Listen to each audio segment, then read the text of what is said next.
Hello friends, तो चलिए हम लोग जावा के कोर्स को आगे बढ़ाते हैं और अभी हम लोग पढ़ रहे हैं कलेक्शंस फ्रेमवर्क के बारे में। ओके, तो अभी अगर आपने जावा की प्लेलिस्ट को एक्सेस नहीं किया है, जावा आपको बहुत अच्छी तरह से सीखना है, तो इस मेरे चैनल के प्लेलिस्ट में आप आओ और यहाँ पर आने के बाद इस जावा की प्लेलिस्ट को एक्सेस करो। ओके, तो अभी तक हम लोगों ने कलेक्शन फ्रेमवर्क पर यार 2 वीडियोज अपलोड कर दिया था। ये कलेक्शन, इसमें हमने इंट्रोडक्शन दिया था कि हमें क्यों जरूरत है कलेक्शन फ्रेमवर्क की, और बहुत सारी चीजें हमने बात की थी। और अपने पिछले वीडियो में हमने अरे लिस्ट के बारे में बहुत ज्यादा अच्छे से समझा था। ओके, तो उसी के कंटिन्यूशन में आज हम लोग फिर से अरे लिस्ट को ही पढ़ने वाले हैं। तो हमने अपने पिछले वीडियो में देखा था कि जो भी हमने यहाँ पर अरे लिस्ट बनाई थी वो एक इंटीजर वैल्यूज को रखने के लिए हमने बनाया था। लेकिन सोचो अगर हमारे पास कोई क्लास हो, जैसे यहाँ पर हमने एक कॉम्प्लेक्स क्लास बनाई है, तो हमें इस कॉम्प्लेक्स क्लास के ऑब्जेक्ट को अगर अरे लिस्ट में रखना हो, तब हम लोग किस तरह से काम करेंगे, तो वही चीज हम लोग सीखने वाले हैं। तो जो भी हम लोगों ने यहाँ पर प्री डिफाइंड फंक्शंस के बारे में पढ़ा था, ऐड ऐड ऑल फंक्शन के बारे में पढ़ा था, गेट फंक्शन के बारे में पढ़ा था, है ना, तो रिमूव फंक्शन के बारे में पढ़ा था। तो सारे के सारे फंक्शन यहाँ पर भी अप्लाई होने वाले हैं जब हम लोग एक कोई अरे लिस्ट बनाएंगे जिसमें हम लोग अपने यूजर डिफाइंड टाइप के किसी ऑब्जेक्ट को रखेंगे। ओके, तो मैं एक काम कर लेता हूँ, मैंने अपने पिछले वीडियो में यहाँ पर कुछ फंक्शंस, बहुत अच्छे अच्छे फंक्शंस लिख के रखे थे, मैं उनको ओपन कर लेता हूँ और इन सारे फंक्शन को हम लोग फिर से समझते हैं। अब ये बहुत इंपॉर्टेंट लेक्चर है, आप इसको स्किप मत करना। ओके, तो सबसे पहले मैं एक काम करता हूँ, इस क्लास को देखिए, हमने यहाँ पर 2 इंटीजर टाइप के वेरिएबल बनाए हैं और एक स्ट्रिंग टाइप का वेरिएबल बनाया नेम नाम से, और हमने कंस्ट्रक्टर बना लिया है, एक सुपर क्लास का भी मतलब कि एक डिफॉल्ट कंस्ट्रक्टर, एक पैरामीटराइज्ड कंस्ट्रक्टर, और हमने गेटर और सेटर जनरेट कर लिए हैं। कैसे जनरेट किए हैं, यहाँ सोर्स में जा करके। ओके, ये चीजें आपको पता है। और हमने बाद उसके बाद हमने एक टू स्ट्रिंग मेथड को ओवरराइड कर लिया है। ये मेथड कब कॉल होगा, जब हम किसी भी ऑब्जेक्ट को, इस कॉम्प्लेक्स क्लास के ऑब्जेक्ट को प्रिंट करने की कोशिश करेंगे, तो ये हमारा टू स्ट्रिंग वाला मेथड कॉल होगा। ये सारी चीजें आपको पहले से पता है, तो ये हमारे पास एक क्लास है। हम लोग एक और क्लास यहाँ पर बनाते हैं, चलिए, अरे list with custom class. Okay, हम लोग ऐसे बना लेते हैं और यहाँ पर सिंपली मैं एक मेन फंक्शन लगाता हूँ सबसे पहले। ओके, यस, तो अब हम लोग एक अरे लिस्ट बनाते हैं। तो अरे लिस्ट बनाने के लिए हमें क्या लिखना पड़ेगा, अरे लिस्ट हम लोग जावा की यूटिल पैकेज वाली अरे लिस्ट बना लेंगे और यहाँ पर हम लोग लिखेंगे सी लिस्ट, मतलब कॉम्प्लेक्स लिस्ट। ओके, न्यू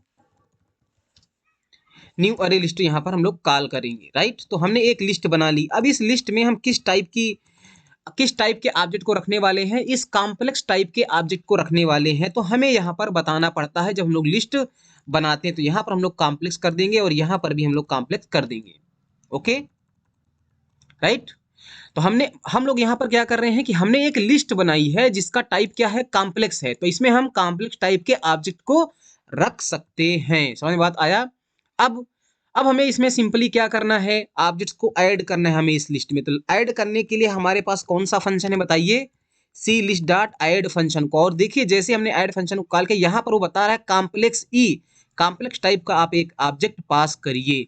अब हमें कॉम्प्लेक्स टाइप का एक ऑब्जेक्ट बनाना पड़ेगा। तो ऑब्जेक्ट बनाने के लिए हम लोग चलिए बना लेते हैं। लेट से मैं लिखता हूं complex C1 equal to new complex, और इसके इस जो कि हमारा C1 ऑब्जेक्ट बना, इसके अंदर ये 3 मेंबर वेरिएबल होंगे, तो इसमें हमें वैल्यू को रखना है। तो हम ऑब्जेक्ट बनाते ही समय वैल्यू पास कर दें, तो ये कंस्ट्रक्टर के द्वारा चलने से हमारे ऑब्जेक्ट में वैल्यू पहुंच जाएगी। तो मुझे यहाँ पर 2 वैल्यू पास करना है, तो मैं पास करता हूँ 1, 2, और मैं कॉम्प्लेक्स का नाम रखता हूँ C1। ओके, ये C1 हमने नाम रख दिया। अब हमारे पास ये ऑब्जेक्ट आ गया है C1। इसी तरह से मैं एक दो और ऑब्जेक्ट बना लेता हूँ, यहाँ से मैं 3 ऑब्जेक्ट बना लेता हूँ, C1, C2, C3। ओके, और यहाँ पर C2 में कॉम्प्लेक्स का नाम, यहाँ पर C3, यहाँ 1, 2 है, तो यहाँ पर मैं 3, 4 पास कर देता हूँ, यहाँ पर मैं 5 और 6 पास कर देता हूँ। तो अभी हमारे पास 3 ऑब्जेक्ट आ गए। तो अब हम यहाँ पर जब सी डॉट ऐड करेंगे तो हम लोग C1 को ऐड कर देते हैं। सी जब हम लोग लिस्ट डॉट ऐड फंक्शन को कॉल कर रहे हैं, तो हम लोग यहाँ पर लेट से C2 को पास कर दे रहे हैं। तो हमने 2 ऑब्जेक्ट्स को अपनी लिस्ट में पास कर दिया है ना। और अगर मैं सिस आउट लगा करके अपनी लिस्ट को प्रिंट करूं, तो देखिए हमारा सब कुछ यहाँ से प्रिंट हो जाएगा। तो मैं रन करता हूँ प्रोग्राम को। देखिए यहाँ पर पहला जो हमारा कॉम्प्लेक्स है C1 इसके लिए इन्फॉर्मेशन है, दूसरा जो है ये इसके लिए इन्फॉर्मेशन है। अब हमने और भी प्री डिफाइंड फंक्शन के बारे में पढ़ा था कि हमें किसी पर्टिकुलर इंडेक्स पर ऐड करना हो। ये हमारा 0 इंडेक्स पर ऐड है, ये हमारा 1 इंडेक्स पर ऐड है। तो मान लो अगर हमें 0 इंडेक्स पर फिर से ऐड करना है सी लिस्ट डॉट ऐड, और एक हम इंडेक्स वाला कॉल कर लेते हैं। तो मान लो ये हमें 1 इंडेक्स पर ऐड करना है, C3 को हमें 1 इंडेक्स पर ऐड करना है। जो C2 हमारा 1 इंडेक्स पर था वो मूव हो जाएगा और C3 पहुंच जाएगा 1 इंडेक्स पर, राइट। तो चलिए इसको भी हम लोग रन करते हैं। देखिए हमारा जो C3 वाला था, इसका नाम हमने C3 रखा था, वो 1 इंडेक्स पर आ चुका है और वो मूव कर गया है। तो बेसिकली जो मैंने आपको फंक्शन बनाए पढ़ाए थे ये प्रिमिटिव के साइज में, वो सारे के सारे फंक्शन यहाँ पर भी लागू होंगे। आप ऐड ऑल फंक्शन को भी कॉल कर सकते हो। ओके, तब ये कर लेना है आप। गेट फंक्शन के बारे में देखिए, गेट फंक्शन क्या करेगा, वैल्यूज को रिटर्न करके रिटर्न करेगा। तो मैं लिखता हूँ सिस आउट और सी लिस्ट डॉट गेट फंक्शन को मैं कॉल करता हूँ और इंडेक्स पास कर देता हूँ मैं 1। तो 1 इंडेक्स पर कौन सा है, 1 इंडेक्स पर हमारा ये है। हमने देखिए 1 इंडेक्स पर इसको इंसर्ट किया था, है ना, और वैसे भी हम यहाँ पर प्रिंट कर रहे हैं। तो मैं रन करता हूँ। तो देखिए 1 इंडेक्स पर हमारा ये वाला कॉम्प्लेक्स का ऑब्जेक्ट है, तो वहां पर ये हमें प्रिंट करके दे रहा है। ऐड के बाद हमारे पास रिमूव है, आप रिमूव पास कर दीजिए, जो भी इंडेक्स आप पास करोगे वो रिमूव हो जाएगा। तो इसको मैं नहीं बताता। रिमूव ये वाला भी है, आप यहाँ पर क्या कर सकते हो, कोई ऑब्जेक्ट भी पास कर सकते हो, है ना। जैसे आपको कोई रिमूव करना है तो मैं काम करता हूँ यहीं पर सी लिस्ट डॉट में रिमूव फंक्शन को कॉल कर लेता हूँ। मैं काम करता हूँ, मैं REMO रिमूव को पास करता हूँ। लेट से मुझे C3 को ही हटाना है, राइट। तो मैंने C3 को 1 इंडेक्स पर ऐड किया था, यहाँ मैं प्रिंट कर रहा हूँ, और हटाने के बाद भी मैं एक बार और प्रिंट कर देता हूँ। ओके, तो यहाँ पर देखिए क्या हो रहा है। पहले यहाँ पर ये हमारा सब कुछ प्रिंट हो रहा है, फिर ट्रू प्रिंट हो रहा है। ट्रू क्या प्रिंट हो रहा है, ये रिमूव हो गया। तो अगर ये ऑब्जेक्ट हमें मिला, मतलब ये ऑब्जेक्ट जब रिमूव होगा तो ट्रू रिटर्न करेगा। अगर ऑब्जेक्ट ही नहीं मिलेगा, है ना, जैसे कोई ऑब्जेक्ट हमारे इस लिस्ट में नहीं है और आप उस ऑब्जेक्ट को पास कर रहे हो रिमूव करने के लिए, तो नहीं मिलेगा, तो वो फॉल्स रिटर्न करेगा। जब मिल जा रहा है तो ट्रू रिटर्न का, तो ट्रू प्रिंट हो रहा है। और उसके बाद जब हम लोग प्रिंट कर रहे हैं तो जो हमारा C3 वाला ऑब्जेक्ट था वो नहीं है, वो जो 1 इंडेक्स पर पहले था वो हट चुका है, रिमूव हो चुका है ना। तो इन सबको मैं अभी कमेंट में करता हूँ। अब रिमूव के बाद आप देखिए यहाँ पर क्लियर है, क्लियर क्या करेगा, सब कुछ क्लियर कर देगा, है ना, पूरी पूरी लिस्ट को ही क्या करेगा, इम्पटी कर देगा, खाली कर देगा। तो हम लोग क्लियर फंक्शन को कॉल कर लेते हैं, और क्लियर करने के बाद अगर हम लोग यहाँ पर कुछ भी प्रिंट करेंगे तो ये कुछ भी प्रिंट नहीं होगा। ये देखिए, तो यहाँ पर हमारी लिस्ट इम्पटी हो चुकी है, क्लियर हो गया, है ना। इसको भी हम लोग कमेंट में करते हैं। उसके बाद हम लोगों के पास क्या था, सेट था। ये क्या करेगा, सेट कर देगा ऑब्जेक्ट को, है ना। तो जैसे अभी हमारे पास हमारी लिस्ट में 3 ऑब्जेक्ट्स हैं, मान लीजिए मैं एक ऑब्जेक्ट और बनाता हूँ, मैं एक और ऑब्जेक्ट बनाता हूँ ऐसे यहीं पर, और इसका मैं नाम रखता हूँ C4, और लेट से इसमें मैं 7 8 पास कर दे रहा हूँ, ठीक है। और यहाँ पर इसका नाम मैं रखता हूँ C4। तो मान लीजिए मुझे जो हमारा ये C1 वाला है उसको मुझे अपडेट करना है C4 से। तो आप कौन से वाले फंक्शन कॉल करोगे, सेट फंक्शन को कॉल करोगे, है ना। तो मैं यहाँ पर लिखता हूँ, मैं यहाँ पर क्या लिखता हूँ, सी लिस्ट डॉट सेट, और सेट करने के बाद जो हमारा C1 है वो 0 इंडेक्स पर है तो मैं 0 पास करूंगा, और हमें C4 से अपडेट करना है तो मैं यहाँ पर C4 पास करूंगा, राइट। और यहाँ से फिर ये प्रिंट हो रहा है। तो आप देखिए जो हमारा C1 था ये है, उसमें ये C3 है, C2 है। तो फिर हमने क्या किया था कि C1 को हमने C4 से अपडेट कर दिया था। तो अपडेट करने के बाद जब प्रिंट किया तो देखिए यहाँ पर C1 C4 से अपडेट हो चुका है, यानी जो 0 इंडेक्स वाला एलिमेंट था वो C4 के साथ में अपडेट हो चुका है ना, राइट। अब हम लोग क्या करेंगे, यहाँ पर आगे बढ़ते हैं। सेट हो गया। कंटेंस क्या करेगा, अगर आप देखेगा कि वो ऑब्जेक्ट हमारी लिस्ट में प्रेजेंट है तो ट्रू रिटर्न करेगा, नहीं तो फॉल्स रिटर्न करेगा। तो मैं यहाँ से लिखता हूँ सी लिस्ट डॉट कंटेंस फंक्शन को मैं कॉल करता हूँ और C4 पास कर दिया। तो अगर हमारी इस लिस्ट में C4 होगा तो ट्रू रिटर्न होगा। अब C4 बाई डिफॉल्ट अभी है ही नहीं, हमने ऐड नहीं किया है, हमने सेट किया था लेकिन उसको कमेंट करके रखा है, तो क्या रिटर्न करेगा, ये फॉल्स रिटर्न करेगा। अगर मैं यहाँ पर C2 कर दूं या C1 कर दूं, C1 कर देता हूँ तो C1 प्रेजेंट है तो क्या रिटर्न करेगा, ट्रू। तो यहाँ पर ट्रू आ रहा है ना। साइज क्या करेगा, नंबर ऑफ जितने भी ऑब्जेक्ट्स होंगे वो रिटर्न करेगा। तो मैं यहाँ पर एक काम करता हूँ, मैं इसको भी कमेंट में करता हूँ, और यहाँ पर मैं सिस आउट लगाता हूँ और सी लिस्ट डॉट साइज फंक्शन को कॉल करता हूँ। तो कितने ऑब्जेक्ट्स हमने लिस्ट में रखे हैं, 3। तो यहाँ से क्या रिटर्न होगा, 3। देखिए यहाँ से 3 रिटर्न हो रहा है। अब उसके बाद फिर से वही आ जाता है किस तरह से हम उनको प्रिंट करेंगे। तो हमारे पास यही 3 मेथड है ना? तो मैं जल्दी से ओके, तो मैं दिखा देता हूँ। उसके पहले मैं क्या करता हूँ, इन सारी चीज़ों को कमेंट करता हूँ। ओके, और मैं इसको भी कमेंट में कर देता हूँ। तो वही प्रिंट करने के लिए हमारे पास 3 मेथड हैं। तो सबसे पहला मेथड हम लोग क्या करते हैं, मेथड 1 में हम लोग लूप लगा लेते हैं। तो लूप लगाए कैसे लगाएंगे, हम लोग लिखेंगे for int i equal to 0 to i less than, जो जितने भी हमारे इसमें ऑब्जेक्ट हैं, सी लिस्ट डॉट साइज वाला फंक्शन रिटर्न करता है ना i प्लस प्लस। तो इसमें क्या होगा, जो भी ऑब्जेक्ट्स हमारे इस लिस्ट में हैं उन सारे ऑब्जेक्ट का इंडेक्स पता चल जाएगा। इंडेक्स पता चल गया तो हमने गेट फंक्शन के बारे में पढ़ा है, और गेट फंक्शन का यूज करके हम लोग इंडेक्स पास कर देंगे।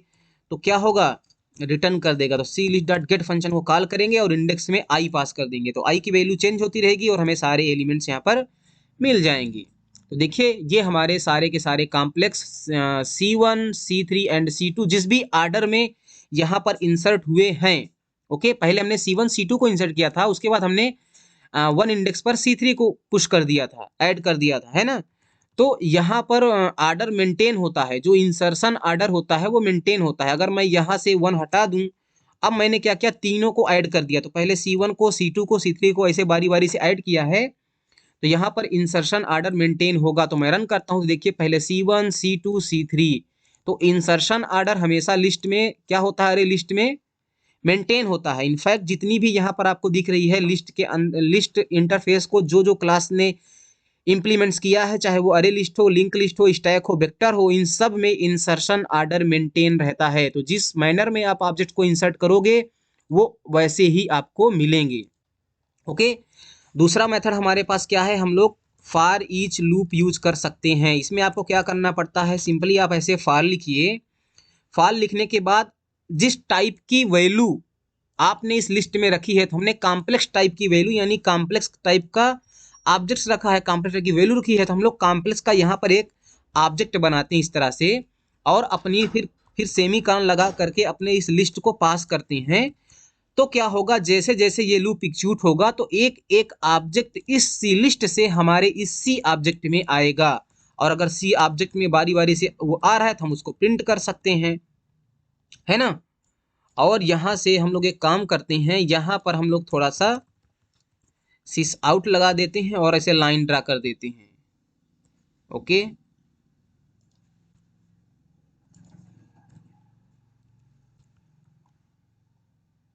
ठीक है। तो देखिए ये हमारा दूसरे वाले मेथड से आ गया। तीसरा मेथड हमारे पास क्या है कि हम लोग आइटरेटर का यूज कर लें। तो हमने आपको बताया था कि हमें क्या करना पड़ेगा, एक हमारे पास इंटरफेस होती है आइटरेटर, और आइटरेटर का एक आप ऑब्जेक्ट बनाइए इस तरह से ITR नाम से, और जिस भी लिस्ट को आप प्रिंट करना चाहते हो, जिस भी लिस्ट यानी कि सी लिस्ट में जो ऑब्जेक्ट उनको मैं प्रिंट करना चाहता हूं, तो आप सी लिस्ट डॉट करके आइटरेटर एक फंक्शन होता है उसको कॉल करिए। तो ये क्या करेगा, फंक्शन हमें एक आइटरेटर दे देगा। आइटरेटर का टाइप क्या होगा, जिस जो इस सी लिस्ट का टाइप है, मतलब कि आपने यहाँ पर क्या पास किया है, कॉम्प्लेक्स, तो आपने कॉम्प्लेक्स टाइप की वैल्यूज को इस सी लिस्ट में रखा है। तो यहाँ पर आपका क्या करिए कि आपको एक आइटरेटर चाहिए कॉम्प्लेक्स टाइप का।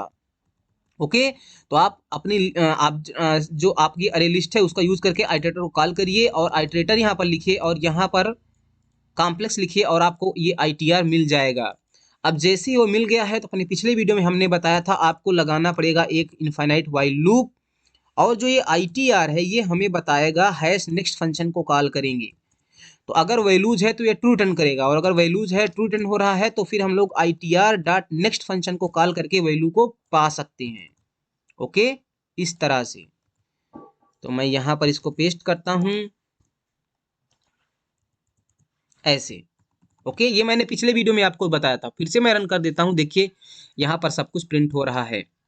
तो जो ऑपरेशन हमने इंटीजर क्लास के साथ में सीखा था, जो कि रैपर क्लास होती है इंट की, तो उस तरह से हम लोग यहाँ पर यूजर डिफाइंड क्लास भी यूज कर सकते हैं, और हम प्रोजेक्ट में ऐसा ही करते हैं, इसलिए हमने आपको ये पूरा फिर से एक्सप्लेन किया है।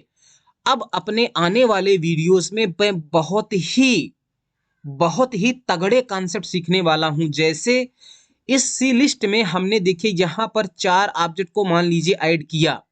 जैसे मैं यहाँ पर एक ऑब्जेक्ट को और ऐड कर लेता हूँ, सी लिस्ट डॉट ऐड फंक्शन को कॉल करके C4 पास कर देता हूँ। तो अभी आप बताइए कि जो हमारी ये सी लिस्ट है इसमें कितने ऑब्जेक्ट्स हैं? ये C1 C2 C3 C4 4 object हैं। इसी तरह से आपके पास कई सारे ऑब्जेक्ट हो सकते हैं, 1000 ऑब्जेक्ट, 2000 ऑब्जेक्ट, 3000, जितने भी हो सकते हैं। अब आप मान लीजिए आपको इन ऑब्जेक्ट्स को सॉर्ट करना है, सॉर्टिंग करनी है based on the first value. Let's say मैं चाहता हूं कि जो हमारी ये फर्स्ट वैल्यू है उसके बेसिस पर सॉर्ट हो जाएं।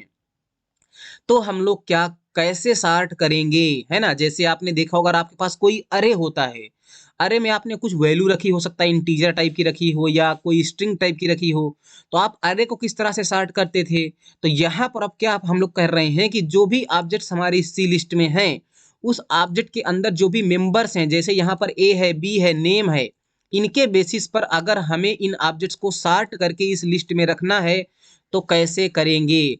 तो इन सब चीजों को करने के लिए हम लोग दो इंटरफेसेस के बारे में पढ़ेंगे। एक इंटरफेस का नाम है कंपेरेबल और दूसरी इंटरफेस का नाम है कंपैरेटर। दोनों ही इंटरफेसेस सॉर्टिंग के लिए काम में आती हैं, तो हम दोनों को समझेंगे। तो अगला वाला वीडियो बहुत ही मस्ट वॉच है और इतना अच्छे से मैं आपको एक्सप्लेन करने वाला हूँ, बिलीव मी, आप बहुत अच्छी तरह से सीख जाओगे। तो कंपैरेटर इंटरफेस और कंपेरेबल इंटरफेस क्या होती है आपको ये पता हो। लेकिन अगर आप अगला वीडियो समझना चाहते हो तो मैं आपको बताऊं, ये जो इंटरफेसेस हैं कंपैरेटर और कंपैरेबल इंटरफेसेस, इनके अंदर सिर्फ और सिर्फ एक ही फंक्शंस का डिक्लेरेशन है। और ऐसी इंटरफेस जिसके अंदर एक फंक्शन का डिक्लेरेशन होता है उसे हम बोलते हैं फंक्शनल इंटरफेस। जैसे मैं यहाँ पर लिखता हूँ COMPA कंपैरेबल। देखिए यहाँ पर कंपैरेबल है, मैं कंट्रोल बटन दबा करके यहाँ पर माउस ले जाके इंटर करता हूँ, ये हमें यहाँ पर ले आएगा इस इंटरफेस की जो भी डेफिनेशन यहाँ पर है। तो इस इंटरफेस में अगर आप आइए तो यहाँ पर देखिए एक मेथड है कंपेयर टू, इसके अंदर सिर्फ और सिर्फ एक ही फंक्शन का डिक्लेरेशन है। अब इंटरफेस क्या होती है आपको पता है। उसी तरह से एक हमारे पास इंटरफेस होती है कंपैरेटर, COMPARA, कंपैरेटर, ये वाली क्लास होती है कंपैरेटर। इसकी भी मैं आपको डिफिनेशन ओपन करके दिखाता हूँ। कंपैरेटर है, इसके अंदर ठीक है, तो यहाँ पर भी एक फंक्शन का डिक्लेरेशन किया गया है। तो ये भी जो यहाँ पर कंपैरेबल और कंपैरेटर इंटरफेसेस हैं, ये क्या हैं? एक फंक्शनल इंटरफेस हैं, राइट। और अब मैं आपको बताता हूँ, अगर आपने मेरे वीडियोस पहले देखे हैं, मैं यहाँ से इसको हटा देता हूँ, ओके। अगर आपने मेरे वीडियोस देखे हैं तो मैंने आपको यहाँ पर कुछ बहुत अच्छा कॉन्सेप्ट पढ़ाया था लैम्ब्डा एक्सप्रेशन के बारे में। तो लैम्ब्डा एक्सप्रेशन हम लोग फंक्शनल इंटरफेसेस के साथ में यूज कर सकते हैं, ओके। और उसके बाद हमने आपको बताया था एनानमस इनर क्लास के बारे में। और जहाँ पर एनानमस इनर क्लास को पढ़ने के बाद हमने आपको बताया था कि हम लोग किस तरह से थ्रेड बना सकते हैं एनानमस इनर क्लास का यूज करके। और जब हमने लैम्ब्डा एक्सप्रेशन को पढ़ा था तो यहाँ पर भी हमने थ्रेड को बनाया था लैम्ब्डा एक्सप्रेशन का यूज करके। तो क्योंकि अब अपने आने वाले अगले वीडियो में जो अगला वीडियो हमारा आएगा कंपैरेबल और कंपैरेटर इंटरफेस पर, किस तरह से हम लोग अपने लिस्ट को सॉर्ट कर सकते हैं, तो वहाँ पर हम लोग ये एनानमस इनर क्लास का भी कॉन्सेप्ट मैं यूज करूंगा और लैम्ब्डा एक्सप्रेशन का भी मैं यूज करूंगा। तो मेक श्योर कि आप ये वीडियो देखे हो, तभी आप तो मेक श्योर कि आप ये तीनों वीडियो जरूर देखे हो यार, तभी आपको सारी चीजें बहुत अच्छी तरह से समझ में आएंगी, ओके। अब देखिए होता क्या है कि जैसे हमें किसी इंटरफेस को यूज करना है तो हमारे पास इंटरफेस को यूज करने के कई वेज होते हैं। या तो मैं उस इंटरफेस के लिए एक क्लास बनाऊं और वो मेरी क्लास क्या करे, इंटरफेस को इम्प्लीमेंट्स कर ले और मैं अपनी उस क्लास का ऑब्जेक्ट बना करके यूज करूं। लेकिन इतना सारा काम करने की बजाय मैं जो इंटरफेस हमारे पास है उसकी मैं एक एनानमस क्लास भी बना सकता हूं। तो ऐसा करने पर ना मुझे अलग से एक दूसरी सेपरेट क्लास नहीं बनानी पड़ती है, ओके।